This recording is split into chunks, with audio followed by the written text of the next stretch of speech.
Do it. So, as the trailer suggests, right? Full spoiler discussion, full spoiler talk for Ant-Man and the Wasp: Quantumania. We did a review of this movie just this past, was it Friday? We did a review of it. Review is going to be up on the YouTube page pretty shortly, probably by the end of today or tomorrow, early tomorrow. It's going to be up there. I'm going to put that up there. But yeah, so we can get in all the details of everything that kind of happens in this movie, all the Easter eggs that we saw, the endings, the stingers, everything like that. So just set up again to tell about this movie. It is telling the story of Scott Lang and his family traveling, getting thrown into the quantum realm. There they meet Kang, who is the ruler of this quantum realm that they're in. And they kind of also come across one of his right hand men, which is Modoc, who in this is played by Corey Stoll. That's kind of a different version of the character that we've seen from the comics before. And me, Nick, Dusk, we did a review of it. We gave it lowish kind of streamits, which is our rental there. That was kind of our opinion on the movie. But Hunter, he's here. Love to hear his thoughts on what he thought about Ant-Man and the Wasp: Quantumania. Yeah, so I saw this on Thursday. Um, so I saw it Thursday night and saw it in a DFX 3D. And that ended up being a very great decision because the 3D kicked ass. There were multiple points where uh, shit popped out at me, and I was like, oh my god, that's horrifying. But in the but in the best way. I really enjoyed this movie. It's basically Ant Man Land of the Lost is how I've been pitching it to people. And I think if you think about it in those terms, I think you'll enjoy it more. I've been a very big fan of just the Ant Man films in general. I think I if you follow me on Letterboxd, I have the entire MCU ranked outside the Netflix shows. I have everything ranked right now as far as what's canon, and I have Ant Man in my top eight MCU films. Like I genuinely adore the first Ant Man. Ant Man the Wasp is a lot of fun too. It's like a B plus, but really enjoy that too. In this, I like it as much as I like Ant Man the Wasp. I don't like it more than the original. Um, I would say Jonathan Majors, what everyone's saying, like the universal thing is that Jonathan Majors crushes it, and yeah, he's incredible in it. Um, Definitely feels more uh like we know where we're kind of heading now, which is nice. And what I've been telling you people that Phase 4 was all set up for where we're heading, and now it feels like okay, now we're on the road to King Dynasty and the Secret Wars. Majors does a great job. I really like Paul Rudd's um, take on Scott. We actually get some more anger with Scott. There's this point where he pulls a Wrath of Khan. He just yells Kang's name this way. I was like, oh shit, he's fucking pissed. And I actually like seeing that darker side of Scott because that is something that is very apparent in the comics. Kind of like when Raylan shoots someone in Justified, you're like, oh yeah, that gear is there. Um, I'll get more into thoughts for as we get into the spoiler discussion, but really enjoyed it. Um, it's kind of in that Love and Thunder realm, which I think is why it's just gonna be one of those films that I'll go. I enjoyed it, and then I'll move on, and then I'll move on. Uh, I think was I on here for Love and Thunder? I think I was. Yeah, Sure, I was. Yeah, I think you were. Yeah, yeah. you were. So I think I gave that oh gosh, like a low tune in. I think that sounds right. I Mhm. probably because I was on that B plus A minus realm. I like this more than I like Love and Thunder, even though I like Jane Foster's performance almost more than I like anyone else's. I just like the collection of the parts of this film more than I like Love and Thunder. So I'd probably give Love and Thunder like a high stream it. It's like a B plus, and then probably give this one an A minus because I like the creature feature stuff. Since I guess we're diving in here, I will say I think the mid credit scene, if you're not a comic book nerd, I think you'll get like the point of it. But if you're a comic book nerd, you're gonna be like I was, and you're gonna go, "Oh fuck," because the ramifications of both scenes are actually pretty vital, and we'll kind of get into why that is. So. Okay.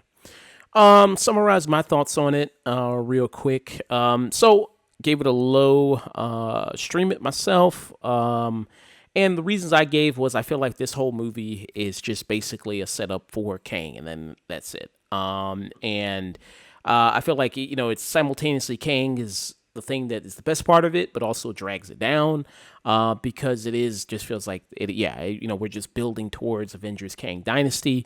Yeah, Jonathan Majors does a good job, but I feel like everyone outside of that. I mean, Paul Rudd also does a good job. He's also a very reliable, very likable guy.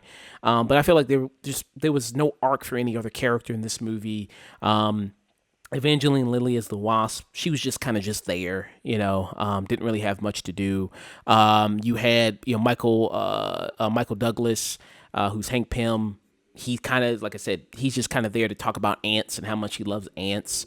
It makes sense. I mean, he got asked on the red carpet. They asked him, "So, what do you want from your character in Ant-Man 4?" And he said, "A die. I want to die." And this is the third installment in the franchise. If they did a fourth, would you come back? As long as I could die. I mean, well, we're so excited to see you in it. Thank you so much. I mean, you know what I mean? So it kind of makes sense why, he said that because he's got nothing to do here. Michelle Pfeiffer has a little bit more to do, who's Janet, because of her whole stuff, being kind of the tour guide in the quantum realm. But, I mean, really, what's her arc here? What she's got going on? The stuff with Catherine Newton, who's the new addition, who's playing the new older version of Cassie. The stuff just really, I felt like, okay, yeah, you want to be a hero. I felt like if you just try to focus on making this a good family superhero movie, that would have worked better than trying to do this and going into the quantum realm and all that type of stuff. And maybe with Kang and all that, or maybe you could have done the quantum realm stuff without Kang really necessarily in it.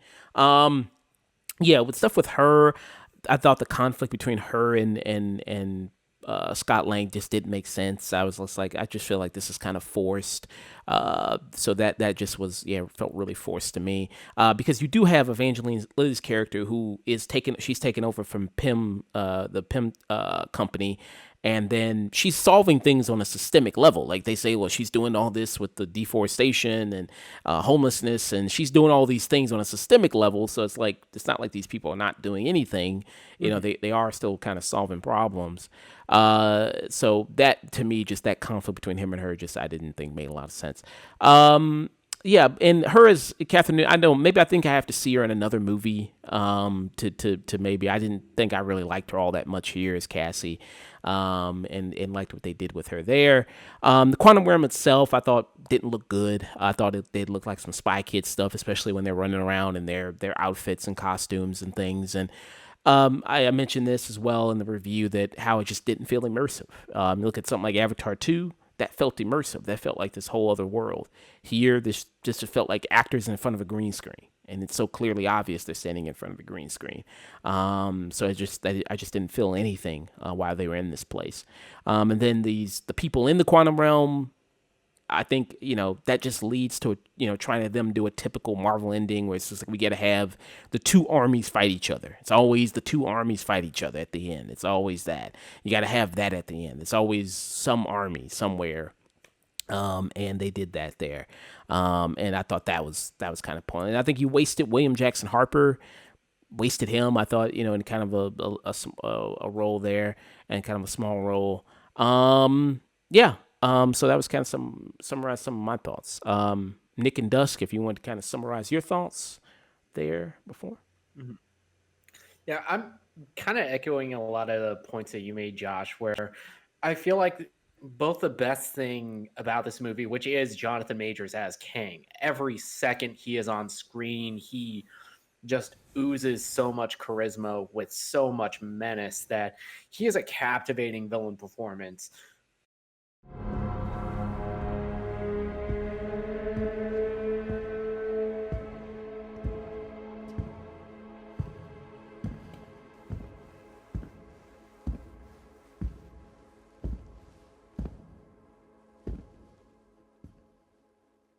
You're an interesting man. Scott Lang. I don't know who you are, but you've made a big mistake, okay? I'm an Avenger. I've called the other Avengers. You're an Avenger. Have I killed you before? What? They all blur together after a while. You're not the one with the hammer. That's Thor. We get confused a lot. Similar body types. Who are you? Just a man who's lost a lot of time, like you. But we can help each other with that. But my problem is, it kind of feels like he's in a different movie. He feels like he's in a much more harder-edged, more serious film than the rest of this cast, which, when he's interacting with Michelle Pfeiffer, I think those are the best scenes in the movie. When we see their initial dynamic and how we get a lot of the exposition of why the quantum realm is like this now. And even the scenes he has with Scott Lang, I think, are really well done. And Paul Rudd and Jonathan Majors bounce off each other really well. And it's always like, I'm not going to ask twice, motherfucker. Yeah, a lot of that. But my problems with the movie, I think it does move a little too fast. I wish that we got to see more of the conflict between Scott and Cassie Lang before we jumped into the quantum realm. But I recognize that, they're seeing a lot of the complaints about movies being like 2.5, 3+ hours. And Marvel is kind of very cognizant of that. But I think that came at the expense of having well-established character dynamics before jumping into the action. And I don't know, the entire MODOK subplot and his whole character arc kind of felt so forced to me. It was like the one Marvel joke sequence where I was just rolling my eyes through that, and I was getting really hungry. And Josh, do you have any idea what I could do about that? With maybe a sponsor or something like that. Oh, yes. So, we are sponsored by HelloFresh. HelloFresh. We have a promo code right now. You get it on your first meal. You get 65% off. 65% off. That's a great deal there. If you try out 65% off your first box with free shipping and 25% off your next 5 orders. Yeah. And 20% off, excuse me. And the promo code is right to my left, right here, just right above Nick's head there. You have it, some good meals that you can cook. Yeah. I am not a chef myself. I am no Gordon Ramsay. I'm not calling people the C word or the B word. But you know what I mean? When I'm in the kitchen, I feel like doing that because I feel like a professional chef myself. Right there, cooking up these nice meals and everything. And Nick, you have a box coming, don't you? Yeah, I got a box coming. It should be here tomorrow. I got some great stuff in there. I picked the chef's choice option for my first one. I got stuff like some balsamic and tomato and herb chicken over some buttery garlic spaghetti. I got some caramelized onion meatloaf sandwiches. I got some hoisin glazed pork tenderloin. I got some Cajun pork sausage stuffed peppers. All of these recipes take under 40 minutes to cook, and they give me all the ingredients pre-packaged. So I'm not overspending money on groceries whenever I'm at the store, which is my biggest problem. Yeah, exactly. Yeah, 65% off. You pay for the meal. Pay about $35 for your first meal. I mean, that's about the carton of eggs nowadays. You might as well just get a whole meal there. You know what I mean? That's half a gallon of milk and like 6 eggs. Yeah. Might as well just spend that money on some good HelloFresh. So this is our code right on the screen right there. You can type that in, get 65% off, and deal is available now, right there. Yeah, and when this goes to YouTube, we'll be sure to put that promo code and link in the descriptions of it. Absolutely. Yeah. Dusk, what were kind of some of your thoughts there? If you want to summarize.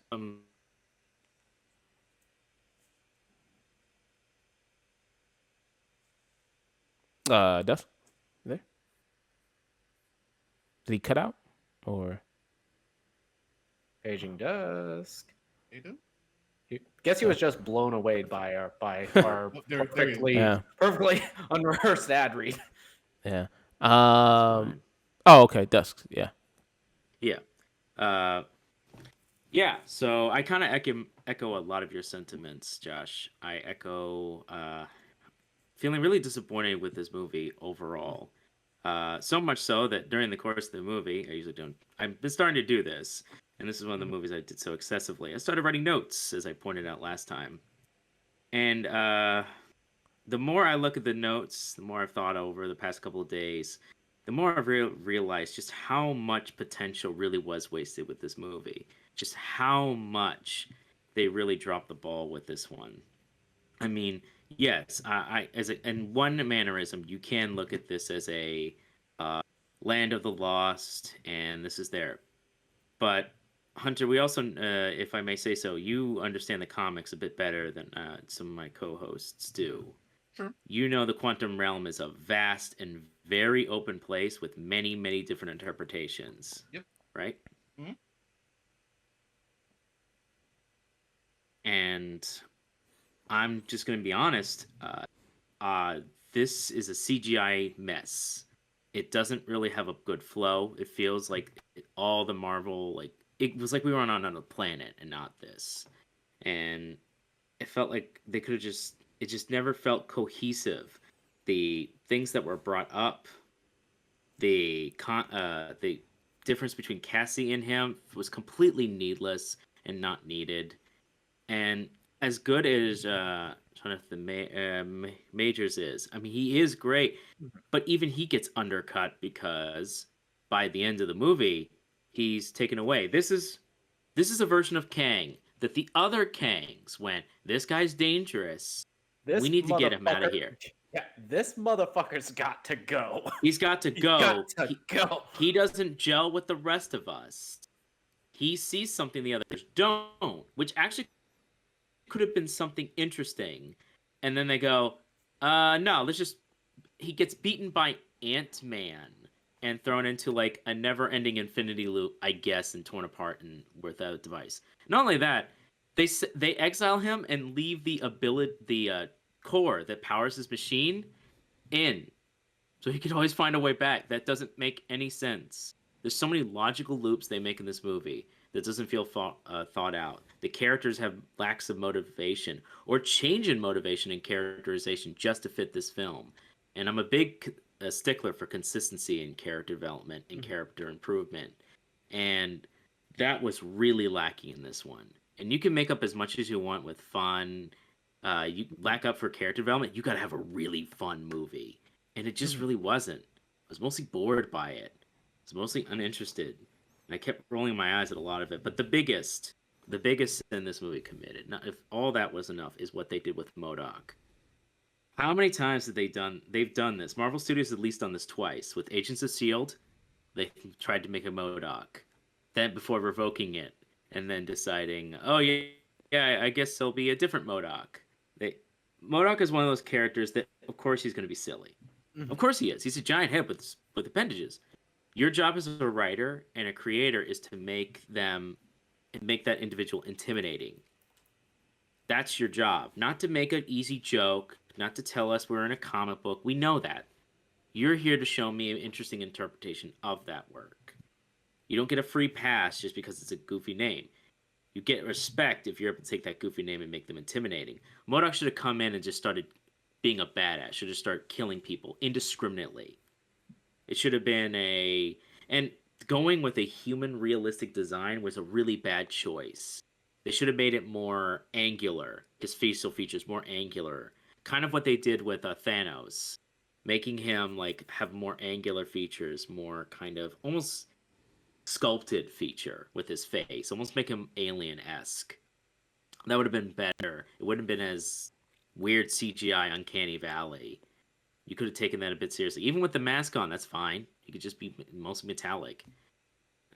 But yeah, man, this movie's a mess. And the more I think about it, the more I kind of get more upset, because just a couple of years ago we had Endgame. Things ended well enough. And I was actually kind of excited to see what they were going to do with the expanded galaxies and universe. And if this is Phase 5, I don't know, man. That's a rough start. It's like we're building on a swamp.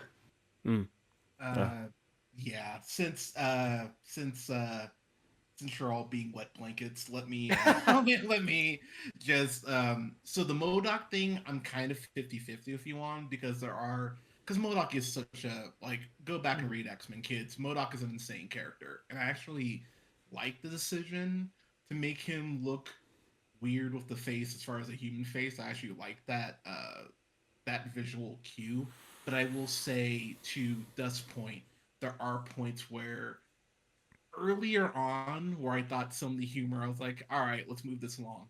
But then, like, it kind of was 50-50 for me. Like, there was stuff with MODOK I really did like, and then there was definitely stuff where I was like, okay. As far as Cassie, I really like, I think if the rebellion subplot with her isn't there, I'm kind of more in your guys' camp as far as, like, what is she, like, kind of what's her point. I do agree with brother from the Good Place. William Jackson Harper. Jackson Harper. Thank you. Yeah, and I'm more upset about that because I've been fan casting him hard as the MCU's Reed Richards, and that's what's got me upset. And I have to be honest, and that's kind of been a theme since Endgame, and I think that we do need, pardon me, as a collective comic community, kind of need to have that internal discussion for ourselves, because I think we are getting into that, oh man, is Mephisto going to be here sort of realm where it's like, okay, are we disappointed by the content, or are we disappointed that we didn't get what we wanted? And that is an ongoing conversation, because that's hard. Because I'll be the first to admit, I was calling him for Reed Richards, like, he has to be Reed Richards. Why is he not, like, in here if he's not Reed Richards? And then it's like, oh, it's not Reed Richards. But then it's like, oh, you're introducing telepaths. So that's another mutant power that you're bringing to the MCU, which everyone is over fucking looking, because of course you are. And it's like, oh, okay, so that's important. It's just not Reed Richards important. So, like, again, there's definitely stuff here. Like, this is not, how would I put this? This isn't perfect, but I mean, I was engaged the whole time. I had fun with it. Again, see this in 3D if you can. Like, the 3D really did work wonders for me. There's no way King's dead. I'm seeing that online. People like, King's dead. No, he's not. There's no, like, now I will say, this is on the record. If King the Conqueror is dead after this film, bad Marvel. Bad. Like, there's no goddamn way he's dead. You didn't see a body. It's a Hitchcock rule. Like, he's clearly still going to be around, and he should still be around, because yeah, he shouldn't be losing to fucking Ant-Man, like, and be done. But I mean, since we kind of talked about it, can we get, like, we're getting into the post-credit shit? Yeah. Can we just okay? Yeah, we see the Council of Kangs in the putting all together, including the I think Ramen Tut version of him. We see other versions of Kang, some of the three more popular ones, even a more comic accurate Kang towards the end of that post-credit singer.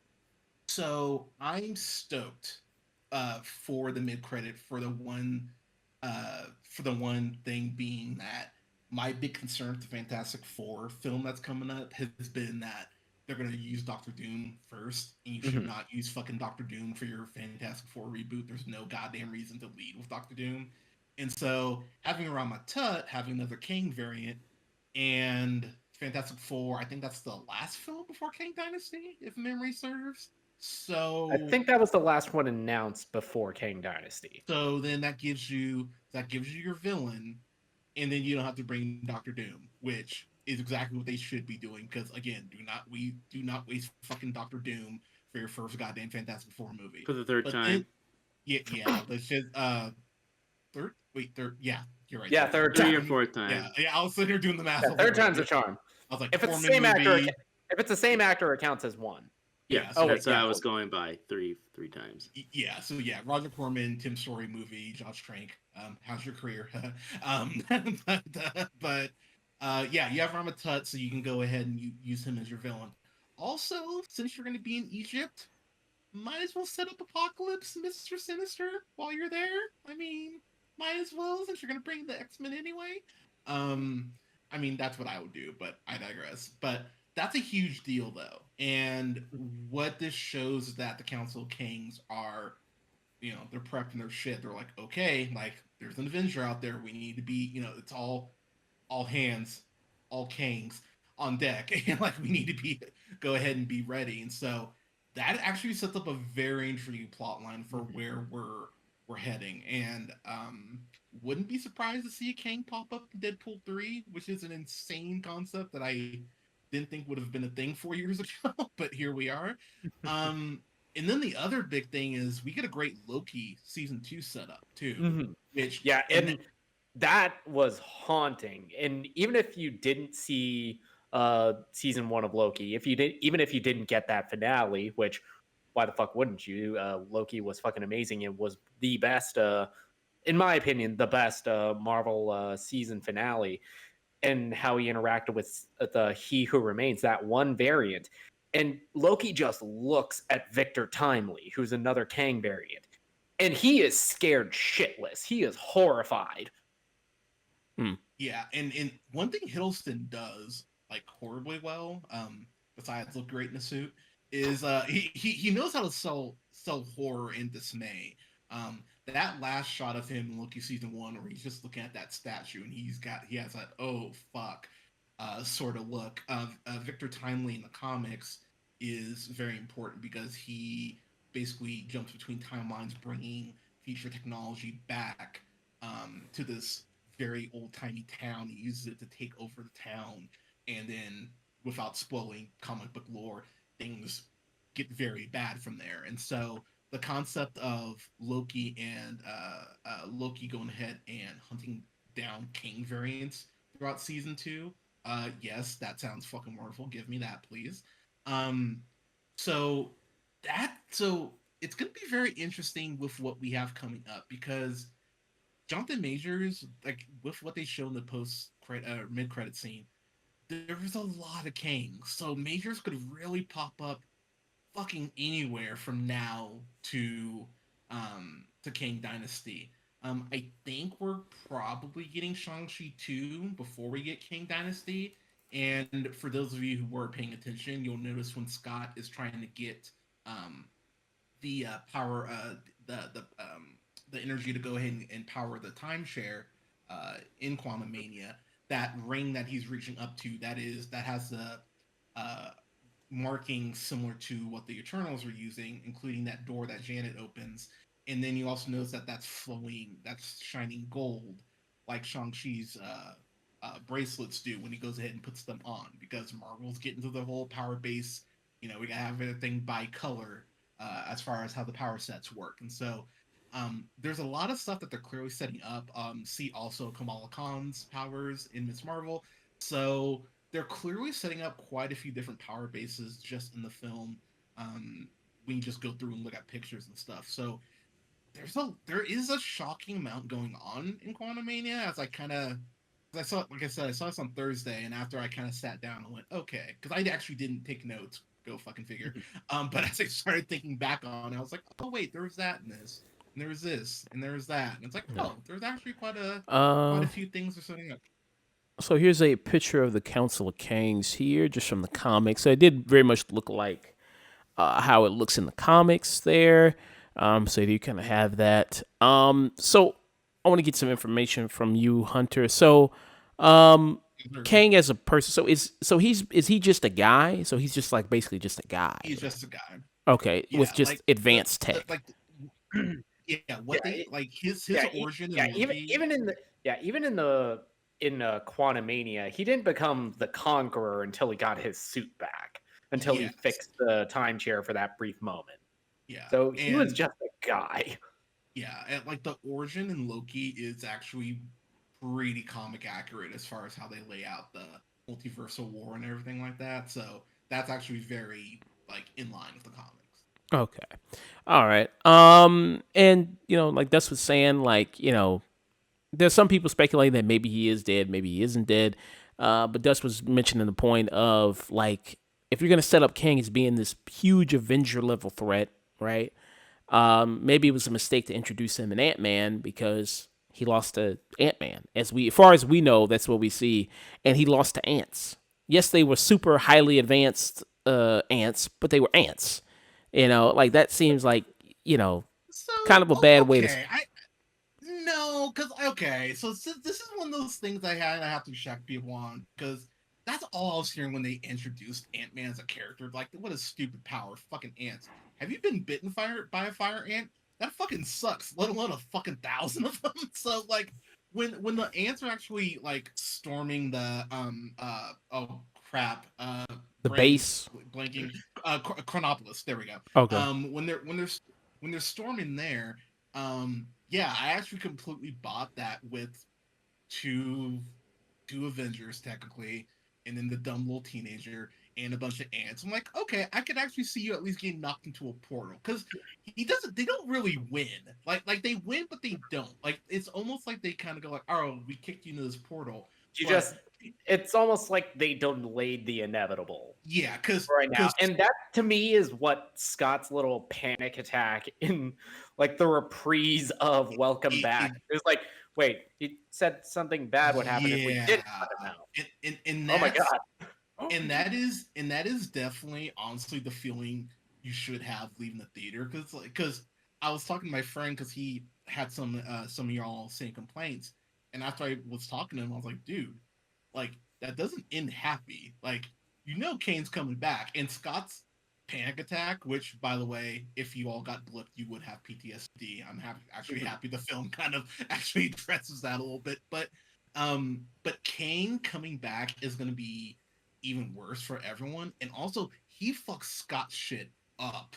Like Scott, like he whipped Scott's ass. Like, yeah, I appreciate that. Was like, beaten on Scott laying like a piece of meat. Yeah, I mean, even like dude was whooping that ass like black dynamite. Yeah, even with the well, and also keep in mind his suit like actually was damaged. That was just straight. That was straight hand to hand. So that's really the only reason. So I thought they actually, not to get into the whole thing, I thought they did a decent job of actually having Scott knock down his defenses and shit, so he wasn't super powered. Because yes, Kang with all his powers, like you saw how easy he like throws casting the wall and shit. Like he should not be losing to Ant-Man. Like if his shit's not taken down, then I'm right there with you. Like he should have just stepped on Scott and called it good. But yeah, the hand to hand that Majors is throwing out, he separates Scott's shoulder in a way that I was like, that's fucking cool. like it was such a dick way he did it too, because he's talking shit to him and then he does it. It's like, well, that's unnecessary. Yeah.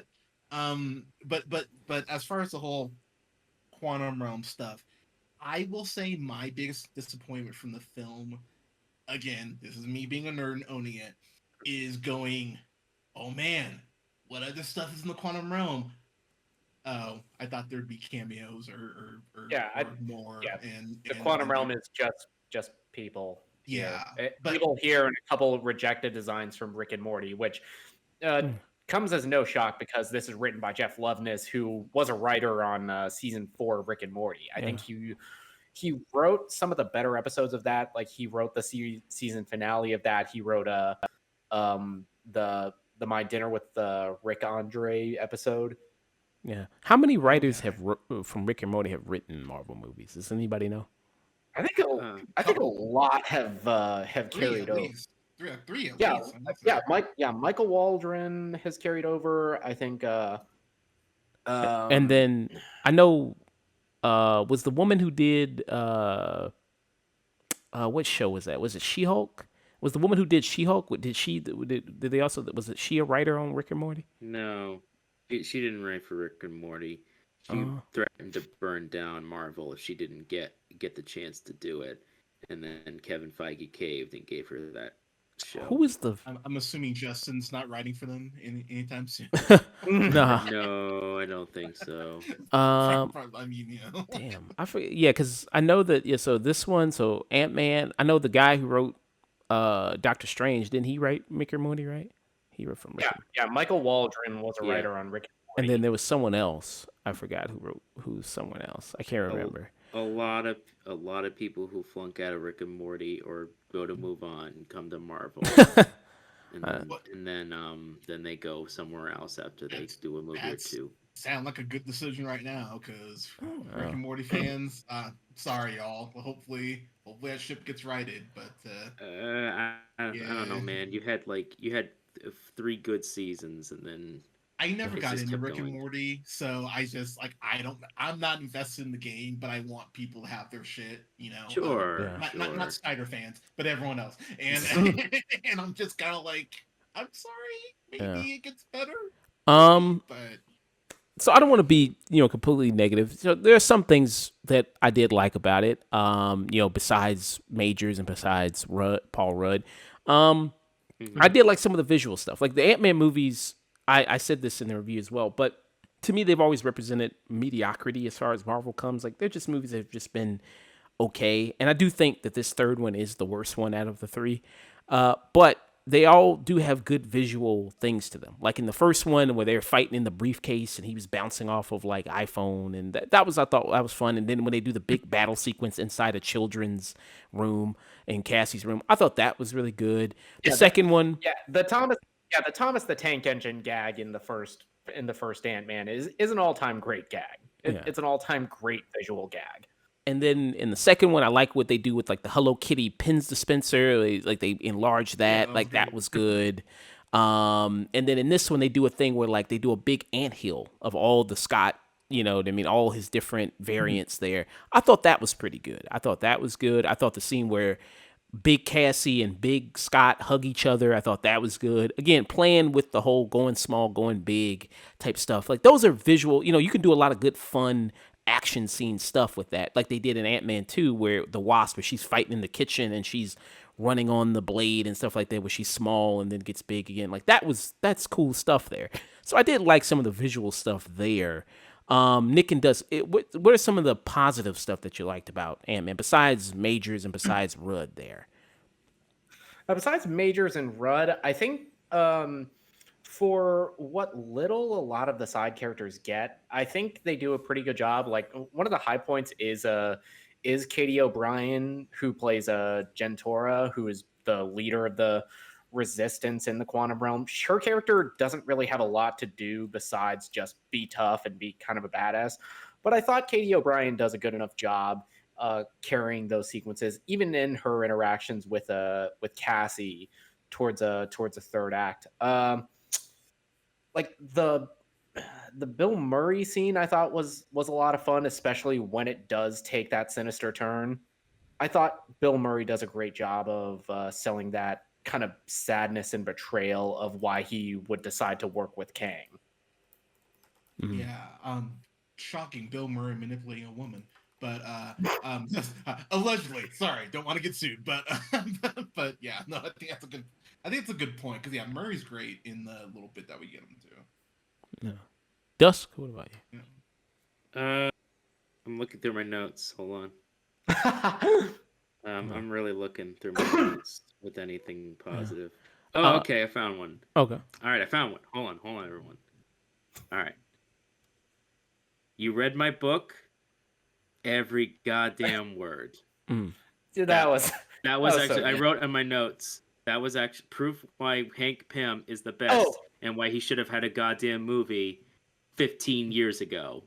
Because Michael Douglas sells him. And their relationship is fucking awesome. Yeah, I do like the hints that we get of how the relationship between Scott and the Pyms have grown, because throughout the first 2 Ant-Man movies, Hank fucking hates Scott. He tolerates him because he's expendable. In the first one, he tolerates him because he's expendable and he's exploiting him. Mm-hmm. And in the third one, they've gotten so close that even Cassie refers to Hank as Grandpa, which that kind of brought a tear to my cold, dead heart. Just to play devil's advocate real quick, he Sure. does fuck him royally in Ant-Man and the Wasp by going to Germany. So like Hank being pissed off at him in Ant-Man and the Wasp is like, oh yeah, we have the government on our ass now because you had to go help Captain America. So to be fair to Hank, like I'd be pissed off too. Yeah. Yeah, no, everything. Okay, I like him as a character because Michael Douglas is a fantastic actor, Yeah. and he handles the character very well. He's a very good. He's one of the, along with Paul Rudd, they're very good translation of the comic book characters to movie characters, and being in live action where it's yeah, that makes perfect sense why nobody would really like. He's a very particular kind of guy.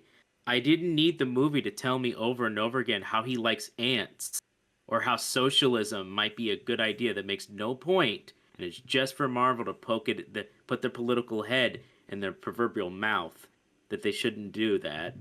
No, it's very simple. He's a very meticulous guy. He likes having control. He's like, he also is a bit schizophrenic, which the fact they dropped that since the first movie, I'm kind of like, you could. I guess it's all right. You're kind of dropping that part because he never uses a suit after that. Because we don't want to get into the slap. Or I guess if we did, that would have been an interesting set turn of events. It's not Will Smith playing Hank Pym.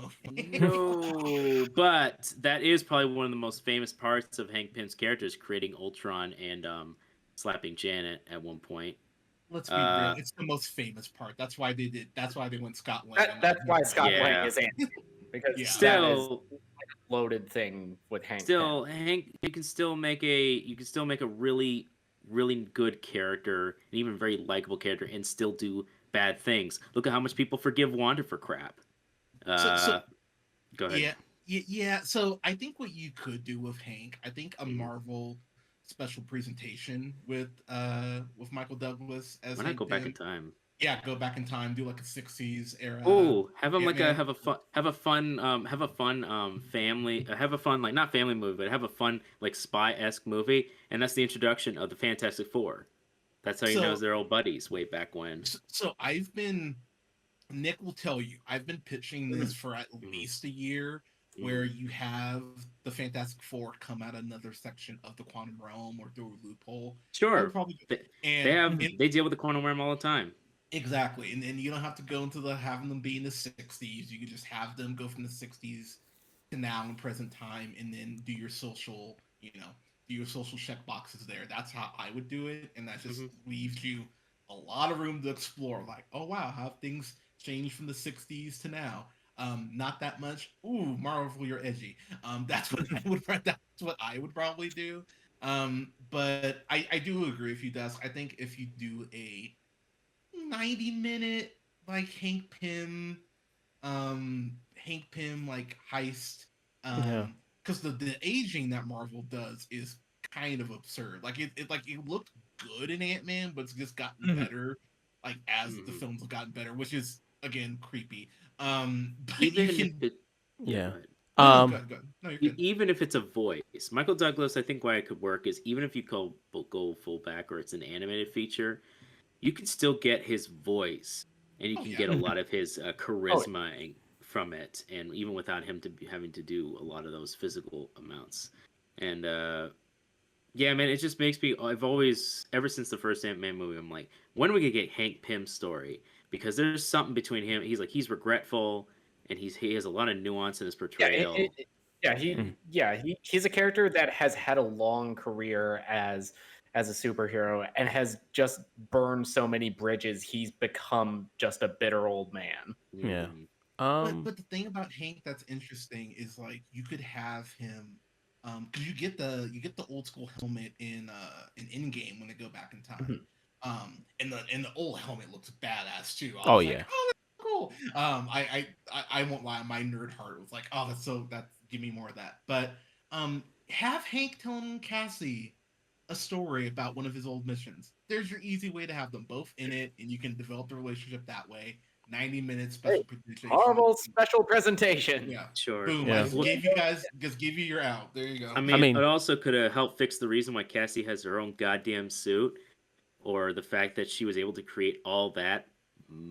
That would explain Michael Douglas built most of it. So that is my narratively. That was the one thing I was like on, was because they were like, because I was doing the math. I'm like, okay, so Yeah. the blip, it costs you 5 years. Okay, I buy that. Fair enough.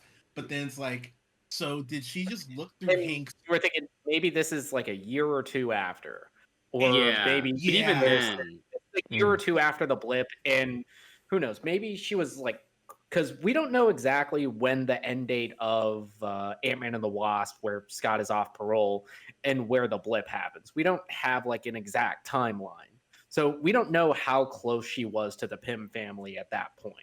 I mean, true. not that close before though, because all three of them are blipped.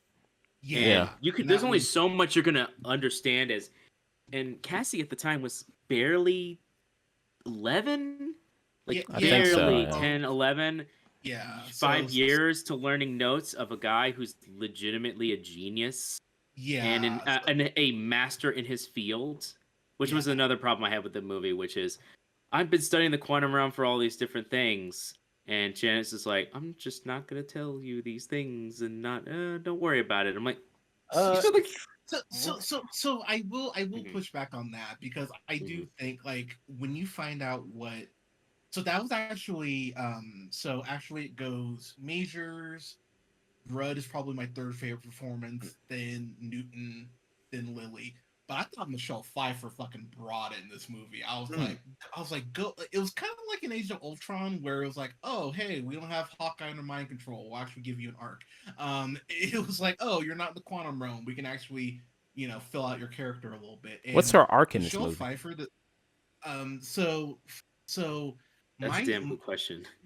so my whole thing was I was getting the Sins of the Mother arc is what I got from her personally. I love the fact that she has to wrestle with the fact that really through no fault of her own, she inadvertently helps Kang, and when she touches the timeshare and sees what he was / is, and she just has that look on her face, like, which I'll get into one other thing here and say, but that look she sells where she's like, dude, what the fuck? Like, what the fuck are you? And Majors kind of looks at her like, hey, how much did you see when you touched the chair? And it's Kang, like, for good. for such I- a smart I- man, I- he made so many stupid mistakes in that movie that are almost unforgivable. so for me, I don't think that's a stupid mistake. I don't think it's that's stupid. I think that's arrogant. exactly, and and he The and line he is, between stupidity and arrogance is very thin. yeah, And and that's a crutch from a writing standpoint. I we won't agree on that, but that's fine. But as far as Janet, I really loved anytime she was interacting with Majors in particular. And there, to Nick's point, there is an extreme level of arrogance to Kang. Really, no matter what variant it is, outside of he who remains is the nice Kang. Pretty much every other variant of Kang is varying degrees of douche, and so I actually really liked how much of a, and that's what I was gonna say. I love that we don't get the dumb white people problem in this movie, because that's always one of those things in horror that I'm just like, guys, could you stop like looking at the TV and like touching it when it's floating and shit? Like I love the fact he goes, yeah, so I can give you more time back for your daughter. Like, what do you say? And Scott in his head's like, oh yeah, I've met Thanos. you. Like nah, Fuck we're you. good. But then that's when King goes, oh well, we were gonna do this the easy way. So here, let me torture your. Oh, by the way. Oh, Yeah, by let the me- way, motherfucker. I wasn't asking. Yeah, and I like the way that they used that to go ahead and get another heist into this movie, because at the end of the day, the Ant-Man films, they're heisty, and I appreciate the fact that there is another heist to be had in this. But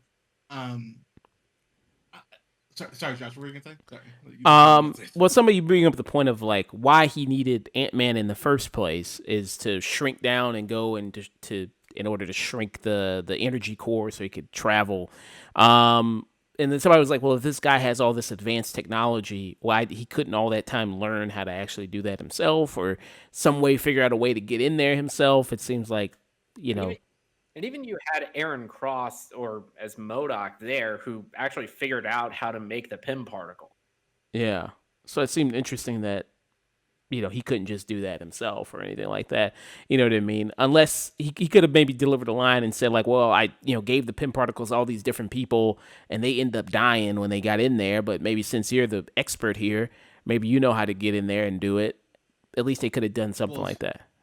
Well, if you remember, Hydra actually stole the compound that stabilized the Yellow Jacket, so that would be where I would go.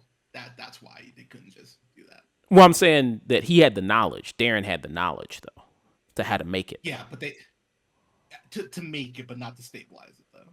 Oh, okay. All right. All right. So yeah, there's some things there. Good outfit. I mean, very. I did like Kang's. I mean, they did comic accurate kind of outfit there, which was pretty nice. And they had the scars on his face, and then the mask, which was kind of like a shield. I thought that was pretty nice. I think it works best when it's the family unit. I promised your mom that you would only use this stuff when one of us was around. It's really dangerous tech. I know, it's dangerous. What if the cops took it from you, huh? What if you lost it? I didn't lose the suit. You have a suit? Wait, you have a suit? I know how to take care of myself, okay? Trust me, I'm pretty good at it by now. Ouch. Look, I didn't mean it like that. I'm sorry. That's okay. It's all right. I get it. I just think you should get to have a normal life. Dad, a guy dressed like a bee tried to kill me in my room when I was 6. I've never had a normal life. How about some music? And in that moment, all I could think was, how did the Hulk turn me into a baby? Will I be a baby forever? Am I the Hulk's baby? Dad, are you listening to your own book? But I was ready for anything. No, that's, Steve this and I is the radio. over that. Turn it off. It's so weird. Something's wrong with this switch. It won't turn I up. said turn it off. What's that? Turn it up? All right. A little after that, a raccoon from space showed up. I don't think he knew my name. Like when they're sitting around at the dinner table and they're talking back and forth, I think that was pretty good. I like the line when Janet says, well, when they talk about like, yeah, he's like, I saved the universe. It's like, yeah, you've mentioned that a lot. And then Janet mentions, you should write a book about it. I thought that was, yeah, I thought that was pretty good.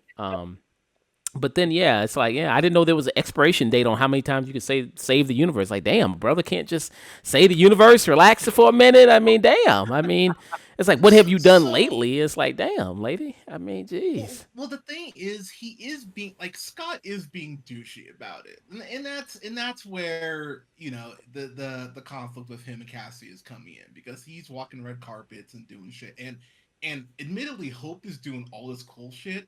Scott is really just going around, like, basically ribbon cutting, like, everywhere, and not really doing anything with the tech that he's been gifted. So that could have been the damn thing.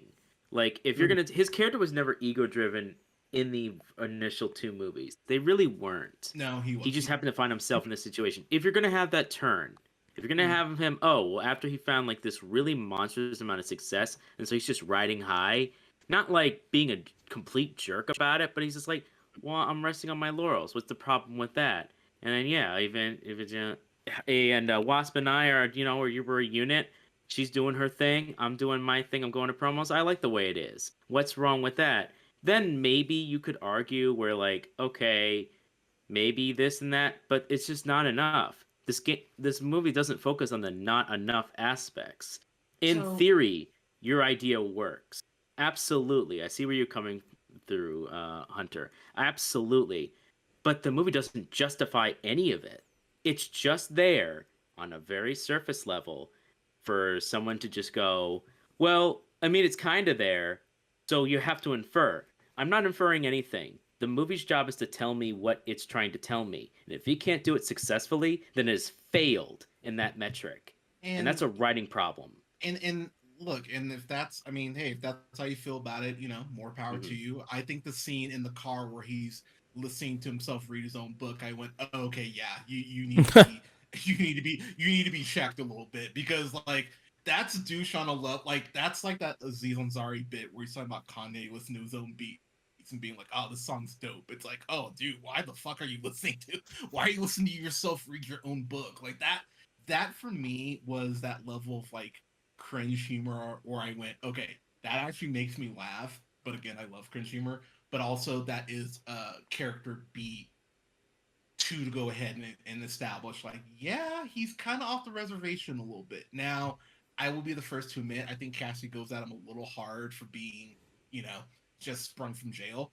But also, it's not like he can exactly throw stones considering he's in jail ever so often. Um, so yeah, for me, that character beat wasn't a big 180 for him. Also, he's the only Avenger that's actually acknowledged right now that's on Earth because the Avengers really aren't a thing right now. Really? Because Yeah, well, Sam, he's an Avenger. I mean, he's just got the shield back. It's like, I mean, who's he gonna lead? Just Ant-Man? I mean, because Spider-Man is barely, he just got a new Doctor suit, Strange gets but counted he's as an off doing- Avenger. Doctor Strange does get counted as Avenger, I but he's mean, still hell, Spider-Man isn't. People don't even know who Peter Parker is anymore. Exactly, so. but Doctor Strange is in Carmitage. Thank you. So he's actually not even like he's not in the fray. So really, the only one who's in the public like, and I hate saying this because I'm giving Bradley validation. Fuck you, Bradley. He's the like. Ant-Man's the closest thing to Tony Stark that we have right now. Again, Bradley, shut up. But yeah, like as far as the Avengers, they're really not a thing right now. So I do get the whole I get how he's kind of reveling in his newfound celebrity because there's really no one else right now who's fitting that role. I was kind of disappointed. I wanted them to mention the podcast. I wanted them to do an episode of the podcast, and we talked about that in Miss Marvel. I was a little disappointed by that. I hope that they do get back to that because I was actually waiting for that. I was like, "You gonna mention the podcast?" And they didn't. I was like, "Oh, that's a shame." But I think that's done very intentionally. That the first time, because even in Love and Thunder, they don't really mention the Avengers at all. But I think that this being the first time they kind of bring that term back up is very intentional. By the way, King has a great line where he talks about like, "Oh, you're an Avenger. Have I killed you before?" And he just goes, "Oh, they all blur together after a while." Yeah, I was like, "Oh, that's some cold shit." I was like, "Oh, I love that." And I love that line. But I think Scott is gonna be maybe second command when it's all said and done as far as reforming this new team because well, we got a lot of films and we got a lot of time before we get to King Dynasty and a lot of potential candidates who might be leading the new Avengers. When is King Dynasty? That's what 2028? 2025. 2025. Okay, so that's pretty. Seems like it's pretty soon. Okay, 2025. I mean, we got 2 years, but typically in your Marvel comics, Cap is kind of usually the de facto leader. Now, what they could obviously do, and this is again just me hoping, you could do West Coast Avengers because you do have the Wakandan embassy in Oakland. You could go ahead and do you will do Young Avengers at some point. That's happening. Better hurry up and do that before everybody turns 30, 32. You better hurry up and do that. Hey, if they can, we're getting a season of Stranger Things. It doesn't matter. If Luke Perry could play a teenager up until like his mid-30s, these kids are gonna be fine. Yeah, R.I.P. Luke Perry. But yeah, you could have these kids kids. Yeah, you can have them be 25 and you can still keep the Young Avengers name because they're all not 40, so they're technically all the Young Avengers. So by technicality, you could still have it work. Because Catherine Newton she's 25. She looks 16, 17. 23. I could buy it, even though she's 25. Like 23. Yeah, and like Amon Vellani, she's like 19. So I mean, so they are, and then like Steinfeld's 23, 24, like 20. No, she's 25. So I mean, and I don't know. Have them, I don't know how old the guy is from Falcon and the Winter Soldier. I don't know how old he is, but yeah, I will just get it out of the way now. New World Order is my most anticipated film of next year. I legit cannot wait for Marvel to hopefully double down on everything I love about Falcon and Winter Soldier and make people more pissed off that we get more Black Captain America. Hopefully You see him So put on people- cocoa butter before he puts on the shield. I just like lean into it, Marvel. Come on, baby. But um, but him being the de facto leader, Anthony Mackie deserves this shit. I'm just saying that as a fan of his work for so long. He deserves the chance to lead an Avengers team. Yeah. After They'll getting probably dissed get by Eminem, Spider-Man I in think there, he too. deserves it. Yeah.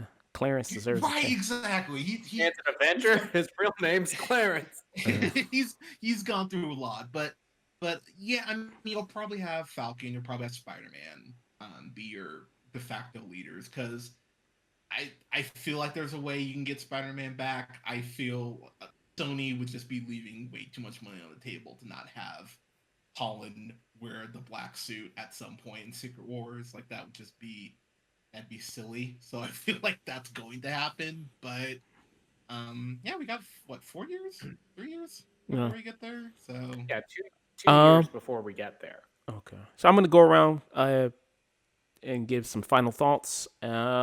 Dusk, final thoughts on Ant-Man and the Wasp, Quantumanium, and the next Marvel movie that's coming out is The Marvels, right? In May. no, Yeah. Guardians. Yes, Guardians. Oh, Guardians. Oh, I'm sorry. It got Guardians delayed, 3. remember?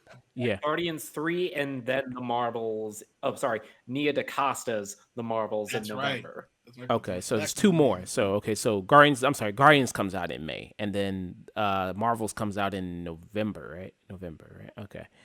Yes. Yep. Okay, so Dusk. Oh man, I've said everything I can. This movie was a disappointment to me. I don't hate it. It's not a bad movie. It has some good performances here and there, but it does feel like a worse commercial for setting up Kang Dynasty. The few things that it does introduce, which I would have preferred even more explored, but they really don't. And the Quantum Realm was something I was actually really looking forward to, our people's really first introduction of it, especially how widely interesting and varied the Jack Kirby comics were and introductions were. But yeah, it just didn't. Paul Rudd. There's only so much Paul Rudd and the rest of the family cast can do, and it really upsets me because then I am happy to see the Ant family. I'm really happy. It's why I've known for years why the Fantastic Four can work. Yeah, exactly. They're from Marvel's first family. They've been pushed back because they were unknown property at the time, and so at this point, I don't really have much hope out for that now, because I just see the quality slipping more and more as time has gone on, and yeah, this is the stuff to Phase 5. I mean, I'll enjoy the small moments, but yeah. So you're not you're not excited for anything upcoming MCU stuff. Not excited for anything anymore. It's not that I'm not excited on some things, but I've gone from being cautiously optimistic to now being trepidatious. Okay. Are you looking forward to Guardians 3? Do you think that'll be the good? last one. That's the last one I genuinely want to see the end of. I want to see the end of the Guardians. I'll sail out with them. But after that, I don't really. There's not really much on the list that I'm super excited for. Guardians 3 is the last one that I'm like, okay, just one more ride. One more ride. That's One it. more That's all ride. I want. One more ride. Okay. Nick. Yeah, I feel like on the Afternoon Tunes crew, I feel like I was the lighter of the three of us on this, but I still thought that this movie was just very high stream it. I liked all of the stuff with Jonathan Majors, Paul Rudd. He's fantastic as always. Some of the visual stuff looked really cool, like the anthill forming with all of the Scott Lang possibilities. That's great visual stuff. But I think this is the one Ant-Man movie that doesn't play into the strengths of that franchise, where those films are very much small scale, kind of low stakes, just fun heist movie. And you're using this movie and these characters to introduce this potentially world multiverse ending threat with Kang the Conqueror. And I thought it wasn't it wasn't a good fit for the kind of films that Ant-Man usually thrives in. Yes. I agree. So, are you looking?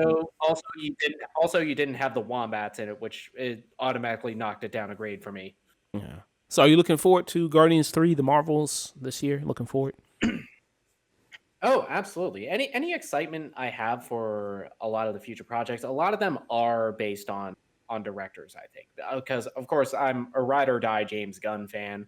I'm I really loved what Nia DaCosta did with Candyman a couple years ago, and I look forward to seeing what she does with the Marvel family. I look forward to seeing more of Iman Vellani's Kamala Khan, and I want to see more of Teyonah Parris's Monica Rambeau, which also, what's up, girl? Yeah. Yeah. Did you like the poster? I mean, there's not much to go off on a poster. I just mean, did you like the visually how the poster looked, just visually? Oh yeah, the poster looks good. It to me, it's one of the better posters that Marvel's made in a while, because they usually fall victim to the just overly photoshopped, just characters' faces plastered throughout it in random spots posters. And I thought the Marvels one looked really cool. Okay. Yeah, so I already given my thoughts on it. I don't want to keep up repeat myself here. I mean, Guardians 3, I think I got high hopes for that. James Gunn finishing it out. Yeah, the movie looks very good from the trailers. This one, like I said, I've never been really big on the Ant-Man movies. But this one I've really felt superhero fatigue with this third one. I haven't felt it in a while. And yeah, I mean, and people say that, well, didn't you feel that with maybe like something like Black Adam or Morbius or Venom? I kind of expected those to suck, so I really wasn't really that too much. Yeah, there's a difference between this and those movies where Marvel is a brand that, just off of 25 movies, we've come to expect a certain level of quality to them. Even in like even before, and I still say now, Marvel hasn't made a bad film. They made ones that I've liked more than I've liked less than others, but none of them are outright terrible to me. Okay. Hunter. Yes, Hunter. Yes, Hunter. Yeah. I'll cue this in, I guess, with my final thoughts. I love Marvel. Thor: The Dark World was a piece of shit. Like, I went back and rewatched. I rewatched it a couple months ago, and I thought, because I had the flu when I saw it originally, and I went, maybe I was just in a bad place or in a bad mood. And nah, fam, that's a bad fucking movie. So there's about 10. Yeah. You don't think Ant-Man 3 is like bottom 5 Marvel? Like top, like bottom 5? Yeah. I think it's bottom 5. I think it's bottom 5. I'm going on my letterbox. I'm pretty sure I have it in my top. I'd have to look at my tier list, but it'd probably be like bottom 10 for me. But see, you're also talking to someone who doesn't really think Marvel makes bad stuff. So like my bottom tier would be like Thor: Dark World, Iron Man 2, Incredible Hulk, Eternals, and for the record, I gave Eternals a B- because I like the questions it asks about God and by the atheist that clearly wrote it. So like Love and Thunder is in my bottom. Do you think? Yeah, Love and Thunder being my bottom 5, but I like this more than Love and Thunder. Really? So, like I mentioned earlier, yeah, I like this more. I was just gonna say I think I like Love and Thunder more, because at least Love and Thunder, and I had a lot of issues with that, but at least Love and Thunder was Thor's story, and this isn't. Like, Ant-Man is it's just a Kang movie. At least with Thor, it's his characters, his mythology, everything like that. So at least you had that. It's more of a Jane Foster movie though, and actually that's why I probably like Love and Thunder more, because I think it balances the two, but that's a whole other thing. But yeah, as far as like final thoughts on this, I had a lot of fun with this. I enjoyed myself. I fully admit, Dusk and I are kind of right there to a point on MODOK. There were points where I was like, yeah, MODOK, and then I was like, oh, MODOK. I definitely kept kind of, it's kind of like I love you, I hate you, I love. Like I kept kind of going back and forth with that with MODOK, where I'm just like, I'll give Phil Modoc this. I liked him more than in the Patton Oswalt show. That's fair. And I will say the line of him going like, at least I died an Avenger. I actually was mid sip of my beer and I spit some of it up. That caught me off guard. I'm like, what a fucking douchey. It caught me off guard when he first said it, but then that bit kept getting dragged out. That's like, okay, you landed your joke. Move along. But see, and again, that's where the backhand comes in. But yeah, I mean, I have this. Where do I have this? I don't. And then you said you made my give list. Ant-Man what, a B? Ant-Man and the Wasp: Quantumania, you give it a B? So okay, so like Ant-Man's an A. Ant-Man and the Wasp is probably like a B plus, because it's like a great Saturday morning cartoon, and I mean that like as a compliment. I don't mean that like derogatory. So like, yeah, I like this a little more than Ant-Man and the Wasp. I don't like it as much as Ant-Man, so it's kind of like it falls in the middle. Okay. Because Major's performance goes a long way with that, and Pfeiffer's performance goes a long way with that. So yeah, I enjoyed it. It's not perfect. There are definitely some things you can poke holes in, but as I mentioned, the theater experience I had seen in 3D, that went a long way too. I was with an audience that really enjoyed it, and it is weird that the audience score is so high versus the because it's kind of the Black Adam thing, ironically enough, because it's like, the critics weren't crazy about this. It's been, but the audience score, I think at last I checked, was like 84%. Yeah, Black Adam was more consistent though, and it was carried by different elements. So here's the thing about Black Adam. There was nothing in Ant-Man and the Wasp that irritated me as much as that kid did. Keep telling him to. That's fair. That was like, I'll be real, dude. So I please. love Doctor Fate in Black Adam. Like I was shocked at how much I love Dr. Fate, because I thought he's a great cast. But goddamn, everything else in that movie outside of Black Adam's intro, like where he melts the guy's skull, and I went, oh wow, this might have some teeth. And then the movie was like, oh, you think we have teeth? And then it just pew. So yeah, like can we make Black Adam Middle Eastern too? Could we do that? like I mean, crazy, but yeah, it's interesting, the dynamic between audience scores and what the critics are saying. Last thing I'll say on this, I can't give Marvel too much shit, because Werewolf by Night just came out a few months ago, and that shit was like next level brilliant. And they've produced my favorite thing in the MCU post Endgame. Like, my favorite thing that they've done is Falcon Winter Soldier. I just finished a rewatch of it this past weekend. I was like, yep, still love it. It's not perfect, but it's still my favorite thing Marvel's done. So Guardians, I'm really excited about. I'm terrified because I'm gonna kill that goddamn raccoon, and I'm gonna cry. I'm gonna be like, "Fuck you, James Gunn." You think it'll be just him? No. It'll be him. Oh hell no! Yeah, no, it'll be him and Drax. I think they might kill Peter. I mean, I'll be honest. I'd rather have Drax and Peter die than the raccoon. Because you are fucking heartless. No, because I love Rocket that much, and Chris Pratt loves racist, terrible churches. So I would rather have. Not racist, homophobic churches, allegedly. They're probably racist, dude. But I mean, I would rather have like Star-Lord and Drax die than Rocket. But I'm really excited for that movie. That last trailer, those last couple trailers have gotten me. And then Loki season 2's in June, I think. And then that sounds right. And then we've got the Marvels in November. And then I think we have one. Oh, and then the Secret Invasion. I'm stoked for Secret Invasion because Marvel Invasion of the Body Snatchers with Nick Fury. Yeah, give me that shit. But there's some good stuff on the horizon. Yeah, and it was interesting. Kevin Feige said that I think they're going to try to more space these things out. So there's that. They're not going to try to have so many crammed into one year. That's why they're kind of pushed back the Marvels, and I think they pushed back a show because they're supposed to have another show come out this year. Because Ironheart was supposed to be. Yeah, this year. Ironheart was supposed to be this year, I think. Which that's a bummer because I love Riri Williams, but honestly, if Marvel wants to go 2 movies a year, 2 shows a year, and a special presentation, as busy as my black ass is, I would actually. That's fine, Marvel. Like condense. It's okay. Yeah. Give me a little time to breathe.